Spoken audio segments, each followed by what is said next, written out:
आपकी योजना अति उत्तम। आपका साथ और लंका के भीतर की सूचना ना होती तो ये योजना कभी संभव नहीं हो पाती। अब सभी नायक ध्यान से सुनिए। रावण को लगता है कि लंका का चारों ओर सागर से घिरे रहना उसका सबसे बड़ा बल है और हम उसके इसी बल को उसकी दुर्बलता बना देंगे। लंका में प्रवेश करने के 4 मुख्य द्वार हैं। पूर्व द्वार, पश्चिम द्वार, उत्तर द्वार और दक्षिण द्वार। हम लंका तक जाने वाली हर खाद्य और युद्ध सामग्री का मार्ग बंद कर देंगे। लंका का पूर्ण घेराव होगा। ना कोई बाहर से आ पाएगा और ना ही कोई भीतर से बाहर जा पाएगा। इसके हमें 2 लाभ होंगे। पहला, लंका दिन प्रतिदिन दुर्बल होगी और दूसरा, लंका की सेना का मनोबल गिरता जाएगा। प्रभु, कौन सा सेनापति कौन से द्वार पर होगा? पहले वानर सेना को लंका का घेराव करने दीजिए। हम फिर निर्णय लेंगे कि कौन सा सेनापति किस द्वार को संभालेगा। सर्वप्रथम दक्षिण द्वार का घेराव किया जाएगा क्योंकि वहां सबसे कम सुरक्षा है। फिर सेना की एक टुकड़ी पश्चिम द्वार पर जाएगी और बिना समय नष्ट किए सेना की एक टुकड़ी पूर्व द्वार पर जाएगी। उत्तर द्वार की स्थिति सबसे महत्वपूर्ण है और सबसे संवेदनशील भी। यदि वहां से वार हुआ तो हमारी सेना और शिविर दोनों आहत होंगे। इसलिए इसका पहरा सबसे अधिक होना चाहिए। वहां मैं अपना सबसे सर्वश्रेष्ठ नायक भेजूंगा। हम लंका का घेराव करके निश्चिंत नहीं हो सकते। हमारा यह दाव देखकर रावण और उसकी सेना चुप नहीं बैठेगी। इसलिए हमें हर अनिष्ट के लिए सज्ज रहना होगा।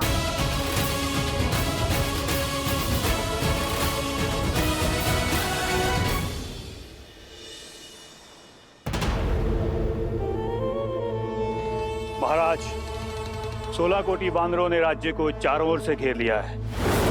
सभी द्वार उनके आधिपत्य में है। स्थिति बड़ी ही विकट है महाराज। मार्गदर्शन कीजिए कि स्थिति से कैसे निपटा जाए। स्थिति बिल्कुल सामान्य है प्रहस्त, और मार्ग सरल। हमें राम का वध करना है। इस संसार के समक्ष एक उदाहरण प्रस्तुत करना है रावण के बल का।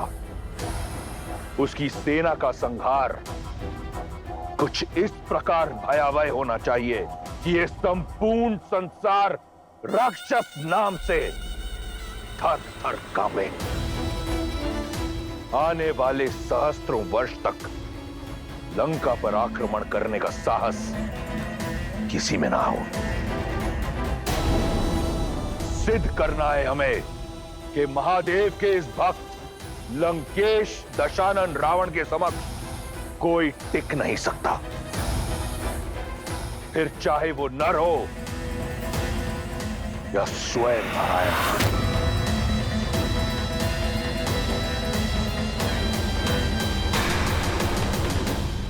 ताजोपुत्र,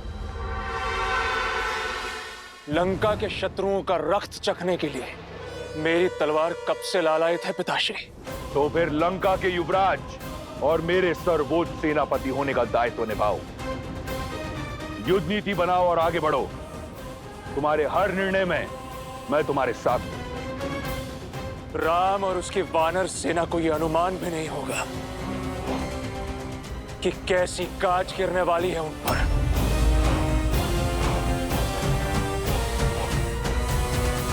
अब विलंब कैसा भैया? चलिए इस लंका पर आक्रमण करते हैं। लक्ष्मण भैया ठीक कह रहे हैं प्रभु। शत्रु को सज्ज होने का अवसर क्यों देना? हमें शीघ्र ही अपनी विजय पताका लहरा देनी चाहिए। क्योंकि यह धर्म युद्ध है हनुमान, और धर्म सबको अवसर देता है, रावण को भी। और यह अवसर अंतिम होगा। परंतु क्यों भैया? क्योंकि केवल रावण या उसकी सेना दांव पर नहीं, सैनिकों का परिवार और उनका भविष्य दांव पर है। सबसे श्रेष्ठ युद्ध वही है जो लड़ा ना जाए, और सबसे अच्छी युद्ध नीति युद्ध को टाला जाए। तो शांति प्रस्ताव भेजने की तैयारी की जाए। रावण को यह अंतिम अवसर देना आवश्यक है। प्रभु, ये शांति प्रस्ताव लेकर कौन जाएगा? जामवंत जी, आप सबसे अनुभवी हैं और ज्ञानी भी। आप ही बताइए किसे भेजना उचित होगा? प्रभु, लक्ष्मण जी के क्रोध से हम सब परिचित हैं। वहां राक्षसों ने कुछ भी ऊंच नीच कर दी और लक्ष्मण जी अपना धैर्य खो बैठे तो आपका मांतव्य असफल हो जाएगा।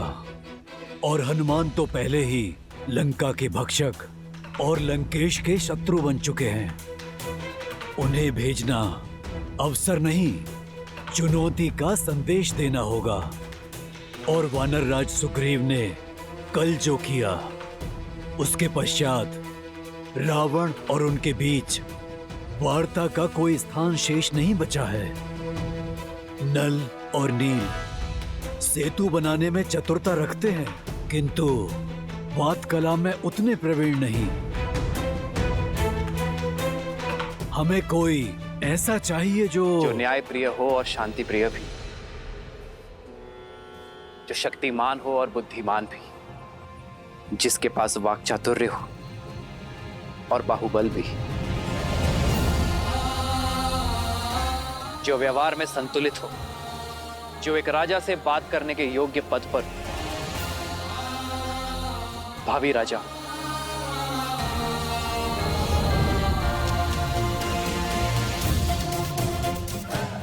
यह अत्यंत ही उत्तम चयन है भैया। शांति प्रस्ताव लेकर अंगद को ही जाना चाहिए। अवश्य प्रभु। अंगद मेरा शिष्य है, उसकी योग्यता पर मुझे पूर्ण विश्वास है। अंगद, प्रभु, मैं सेना में सबसे छोटा और इतना बड़ा उत्तरदायित्व मुझ पर। यह भी आवश्यक है अंगद। शत्रु को ज्ञात होना चाहिए कि इस सेना का सबसे युवा सदस्य भी बुद्धि, शक्ति और नीति में कितना प्रबल है। मैं शांति प्रस्ताव का दायित्व तुम्हें सौंपने जा रहा हूं अंगद। यह कार्य अत्यंत महत्वपूर्ण है और कठिन है। मैं आपको निराश नहीं करूंगा प्रभु। जानता हूं अंगद, मेरी सोच रावण से स्पष्ट शब्दों में कह देना।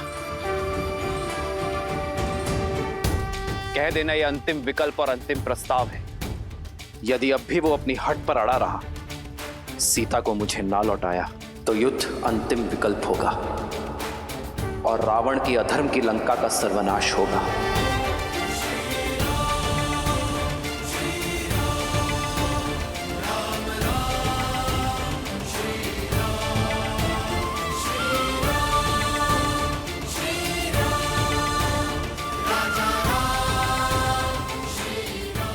जाओ अंगद।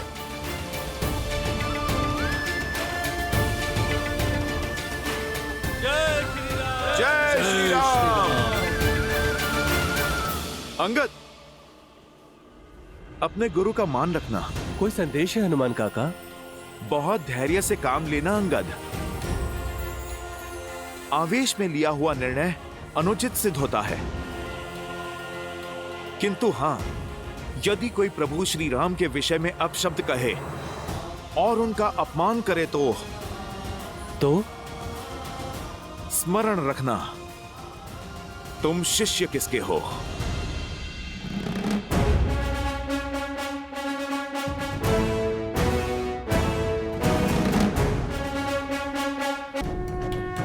जय श्री राम। अरे कोई लंकेश को बताओ, वो वानर फिर आ गया। अरे शस्त्रगार भंडार की रक्षा करो, कहीं वो फिर से लंका को न जला दे।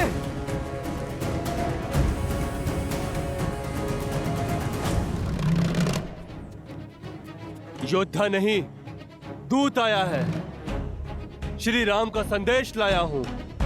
लंकेश तक पहुंचने का मार्ग बताओगे या मैं स्वयं बना लूं?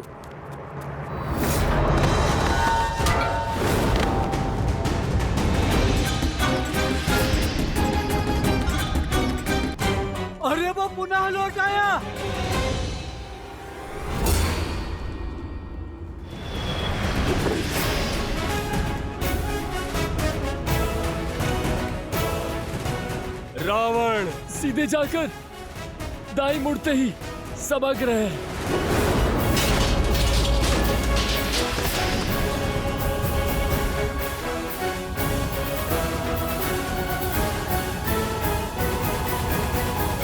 करने दो रावण को युद्ध की तैयारी। विजयी तो धर्म और सत्य की ही होगी। मेरे श्री राम की होगी त्रिजटा।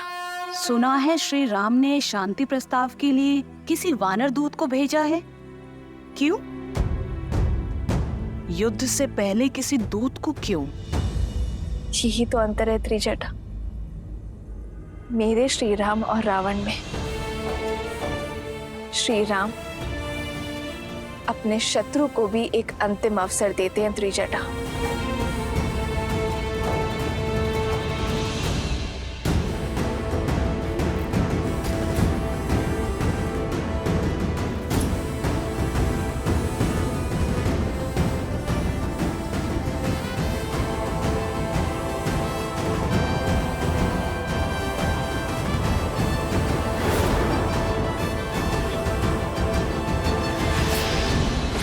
अरे अरे, बैठे रहिए। मैं तो केवल श्री राम का दूत हूं। हाँ, जब प्रभु श्री राम आएंगे तो उनके सम्मान में खड़े होइएगा। बिना अनुमति लंकेश की सभा में आने वाले कौन हो तुम? लगता है आपकी श्रवण शक्ति मंद है भद्र। मैं रामदूत हूं और मुझे कहीं जाने के लिए केवल श्री राम की आज्ञा चाहिए, किसी की अनुमति नहीं। मैं श्री राम का संदेश लेकर आया हूं रावण के लिए। जानता हूं क्या संदेश भेजा होगा उस वनवासी ने।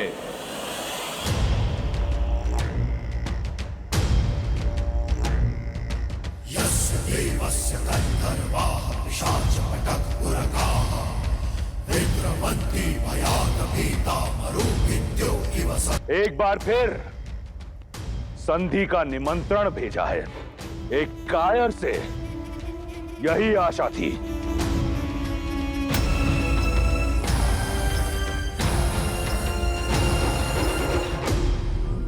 और देखो, भेजा भी तो किसे? एक तो वानर, उस पर बालक प्रतिनिधि प्रतीक होता है भेजने वाले के व्यक्तित्व का। श्री राम के व्यक्तित्व की तो बात ना ही करो दशानन, तुम्हारी सोच से परे है वो। और रही बात प्रतिनिधि की, तो श्री राम ने मुझे यहाँ भेजकर ये सिद्ध कर दिया कि उनकी सेना का सबसे अल्प आयु बालक भी उनका कार्य सिद्ध करने में सक्षम है। और जहां तक बात रही वानर होने की, तो ये वानर उन महाराज बाली का पुत्र है जिन्होंने 6 माह तक तुम्हारा योग्य सत्कार किया था। स्मरण तो है ना? रावण से उपहास। बालक, यदि मैं चाहूं तो इसी क्षण तुम्हारे प्राण हर सकता हूं, परंतु मैं ऐसा करूंगा नहीं, क्योंकि तुम मेरे मित्र बाली के पुत्र हो, मेरे पुत्र समान। और मित्रों में युद्ध शोभा नहीं देता। कितनी लज्जाजनक बात है कि किष्किंधा का युवराज, किष्किंधा का भावी महाराज एक वनवासी के चरणों का दास बना बैठा है। उस वनवासी के जिसने तुम्हारे पिता की हत्या छल से की। ऐसा तुच्छ कार्य तुम्हें शोभा नहीं देता। तुच्छ तो तुम अपने व्यवहार को सिद्ध कर रहे हो दशानन। किष्किंधा के युवराज को, श्री राम के दूत को अपनी सभा में विराजने का उचित स्थान ना देकर, और मुझे उचित स्थान ना देने का अर्थ है कि तुम मेरे प्रभु श्री राम का अपमान कर रहे हो, और ये मैं नहीं सह सकता। इसलिए पहले मुझे अपनी सभा में उचित स्थान दो, फिर मैं श्री राम का संदेश दूंगा। यदि तुम यहाँ बाली पुत्र अंगद बनकर आते तो तुम्हें स्थान अवश्य मिलता, परंतु तुम यहाँ उस वनवासी के दूत बनकर आए हो जिसके लिए उसके राज्य में कोई स्थान नहीं था, दर दर भटक रहा है। उस वनवासी और उसके मरकट दूत के लिए मेरी लंका में कोई स्थान नहीं है।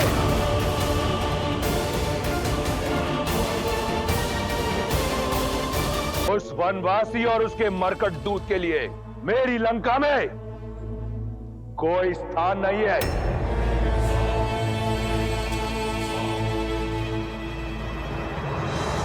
बहुत धैर्य से काम लेना अंगद।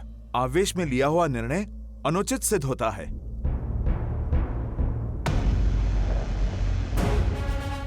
पर मेरे लिए मेरा काम आवश्यक है और मेरी बात ठीक से समझ आए, इसलिए बराबरी का स्थान भी आवश्यक है। इसलिए मैं अपना स्थान स्वयं बनाऊंगा। और प्रभु श्री राम की भक्ति में इतनी शक्ति है कि मेरा आसन तुमसे भी ऊंचा बनेगा।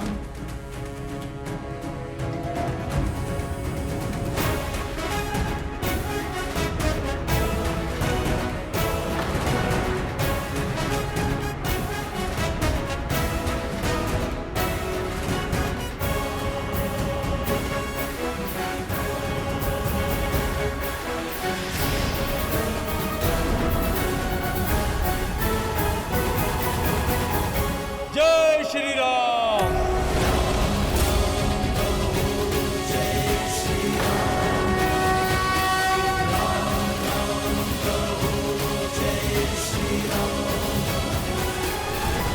अच्छी माया दिखाई तुमने।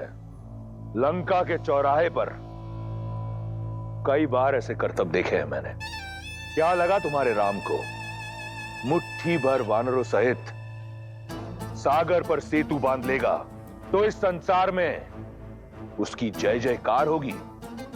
सागर तो पंछी भी लांग लेता है, परंतु मैं वो दशानन हूं जिसे स्वर्गलोक तक जाने के लिए भी किसी सेतु की आवश्यकता नहीं होती। अपने पिता की भांति वीर जान पड़ते हो। तुम्हें संदेश देने की नहीं, मेरा उपदेश सुनने की आवश्यकता है।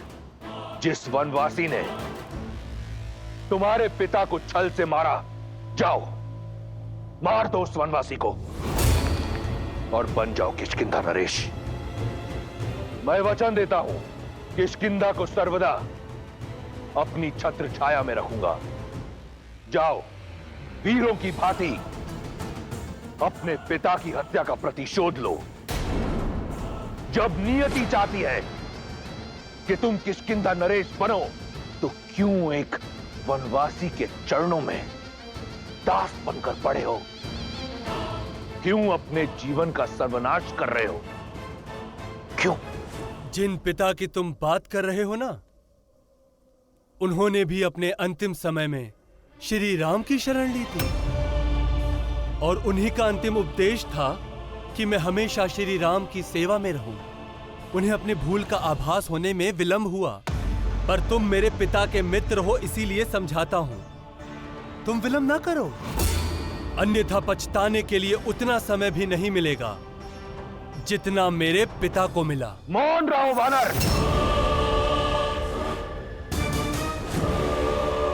जिसका तुम गुणगान कर रहे हो, कायर है वो, कायर जो अपनी पत्नी का अपहरण करने वाले को बार बार शांति का प्रस्ताव भेजे, उस कायर का संदेश लाए हो तुम।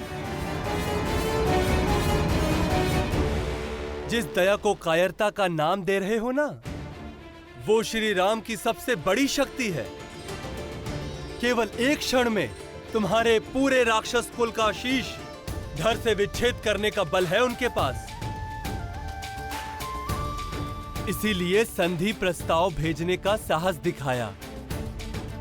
उन्हें तुम्हारे मूर्खता की चिंता नहीं, चिंता तो तुम्हारे इन भोले लंका वासियों की है, जो तुम्हारे कारण युद्ध में ऐसे पिसेंगे जैसे गेहूं के साथ घुन पिसता है।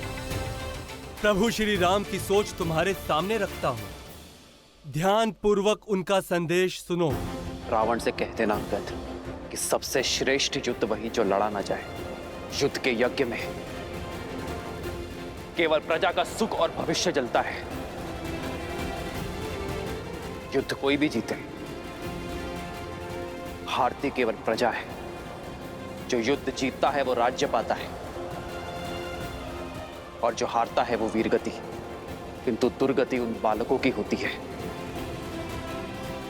जो अपने पिता खो देते हैं। दुर्गति उन माताओं की होती है जिनकी गोद सूनी हो जाती है। दुर्गति उन स्त्रियों की होती है जो अपने माथे का सिंदूर खो देती है। युद्ध के पलों का दंड संसार युगों युगों तक भुगतता है और रावण की भूल का दंड समस्त लंका भुगतेगी। इसलिए यह कह देना अंगद कि अंतिम अवसर है तुम्हारे पास। सम्मान सहित सीता को लौटा दो, क्षमा मांगकर संधि कर लो और अधर्म का पथ सदा सदा के लिए छोड़ दो, अन्यथा तुम्हारे कुल को काल से कोई नहीं बचा पाएगा। लंका का सर्वनाश होगा, केवल सर्वनाश।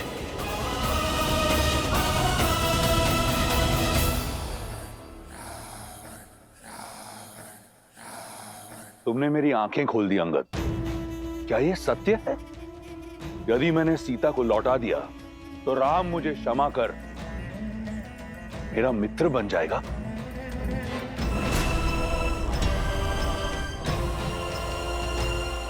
वो सेना जिसने चारों ओर से लंका को घेर रखा है वो लौट जाएगी? मुझे विश्वास नहीं होता।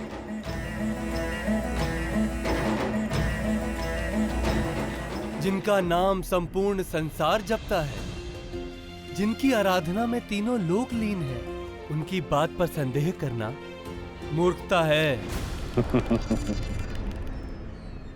मूर्खता?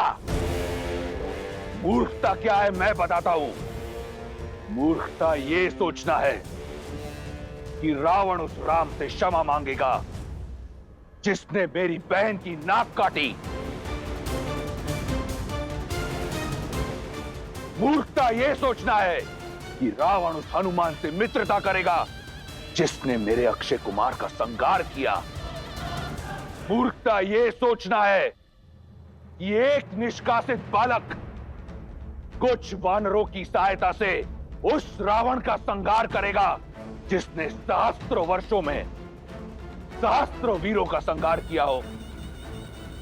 मूर्खता यह है कि 10 लोकों के स्वामी के समक्ष एक वनवासी 3 लोकों के राजा होने का दम भर रहा है।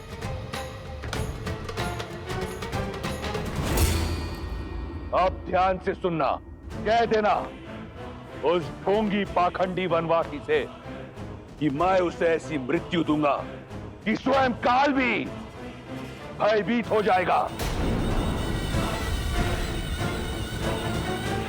और रही सीता की बात, तो कह देना उस वनवासी से कि भूल जाए अपनी पत्नी को।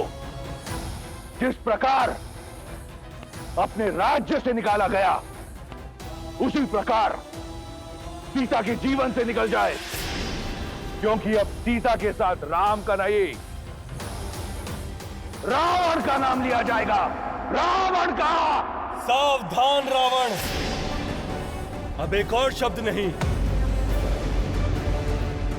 संदेश लेकर आया था महाज्ञानी रावण के लिए, परंतु उत्तर दिया इस दंभी राक्षस ने।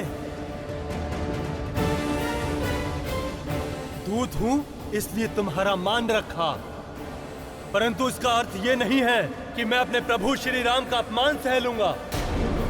तुम अपनी और लंका की नियति के लिए स्वयं उत्तरदायी होगे रावण। तुम्हारे और तुम्हारे कुल का अंत निकट है। सहस्त्रों वर्ष से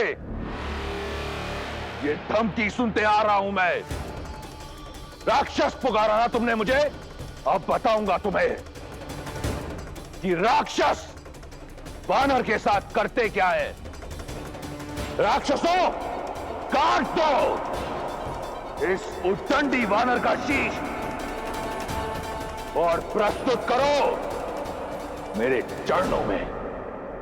बल तो मैं दिखाऊंगा तुम्हें श्री राम की भक्ति का। जय श्री राम।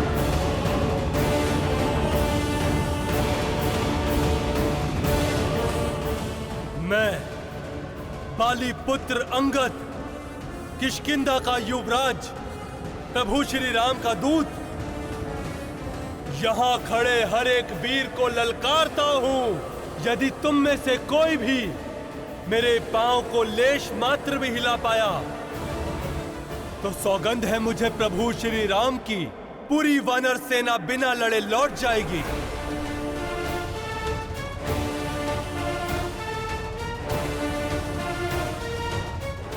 माता सीता पर कोई अधिकार नहीं जताएगा और किष्किंधा समेत अयोध्या सदा दशानन की दास रहेगी। जय श्री राम।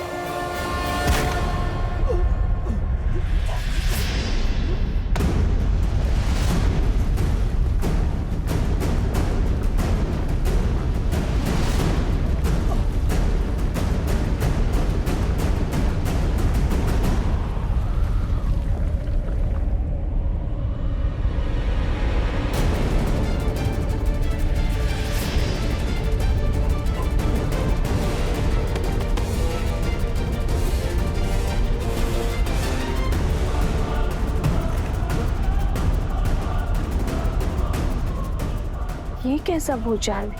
भूचाल का तो पता नहीं। हाँ, तुम्हारे राम का दूत अवश्य लंकेश की सभा में गया था।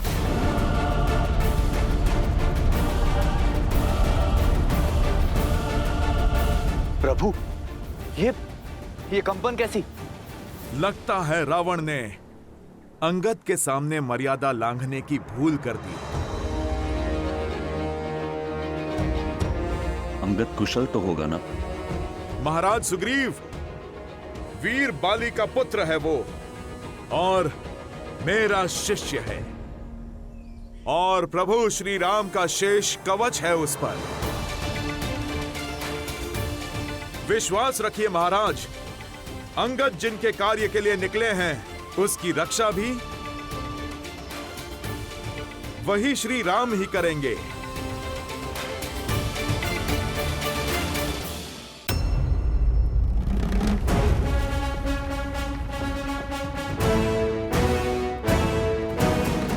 है कोई वीर? है कोई वीर? है कोई वीर? ये तो तुमने सिद्ध कर दिया कि वानरों में बुद्धि कम होती है। आज ये भी सिद्ध हो जाएगा कि तुम में बाली का शौर्य नहीं।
यही है तुम्हारे वीर दशानन? इनके दम पर 10 दिशाओं में डंका बजाने का सोच रहे थे। मौन हो जाओ मूर्ख वानर। अभी तुम इस योग्य नहीं हो कि इंद्रजीत के समक्ष अपनी उपलब्धियों का बखान करो।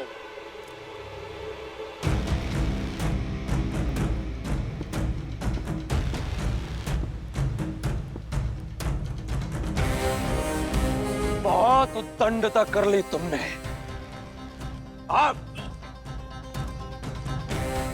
पहले तुम्हारा ये पैर हिलेगा और उसके पश्चात मेरी इसी भुजा से तुम्हारा शीश कटेगा। जिस स्थान पर तुमने अपना ये पैर रखा है उसी स्थान पर तुम्हारा धड़ गिरेगा।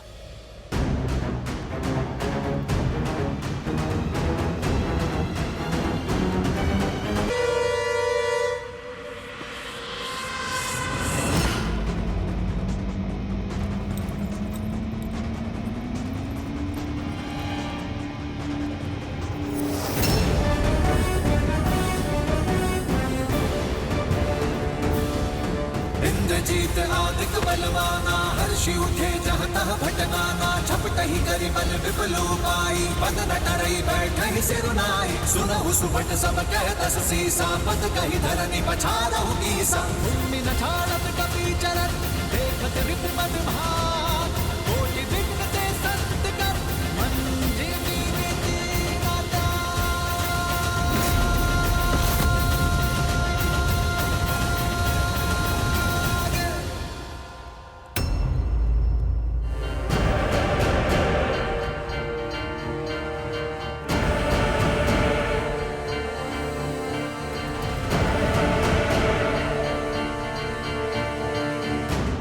इंद्रजीत? कौन से इंद्र को जीता है? या किसी छोटे बालक को धक्का देकर उसका नाम इंद्र रख दिया था? तुम्हारा इतना दुस्साहस! उद्दंड वानर!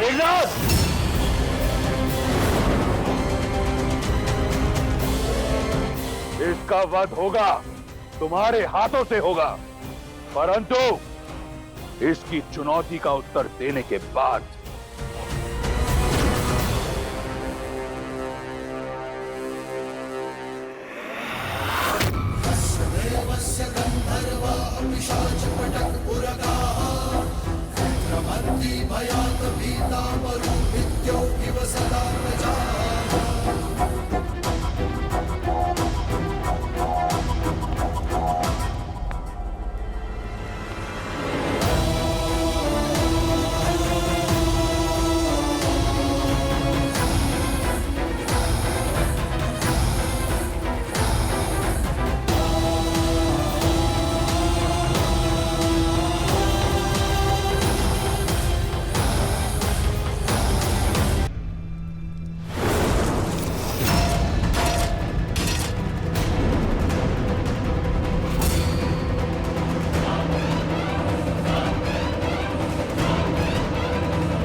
अरे अरे, क्या कर रहे हो दशानन?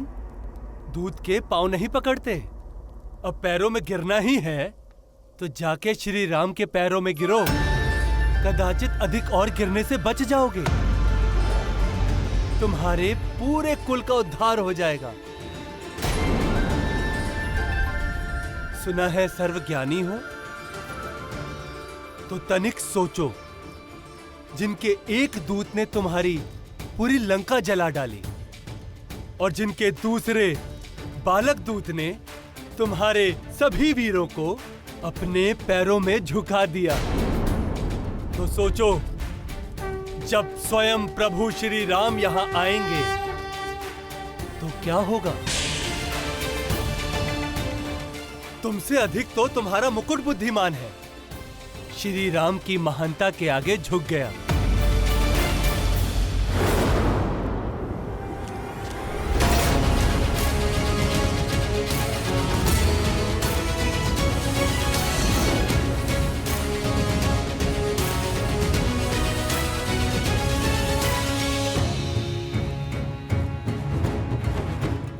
जिसने श्री राम का साथ चुना उसे उनके पास जाने से कोई नहीं रोक सकता।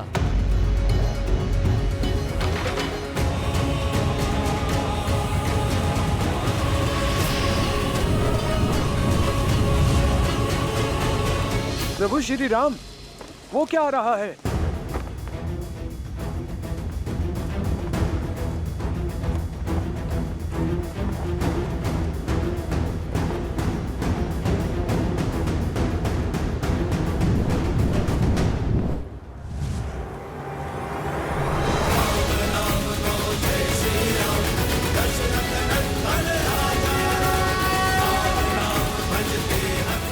प्रभु, ये रावण का मुकुट है।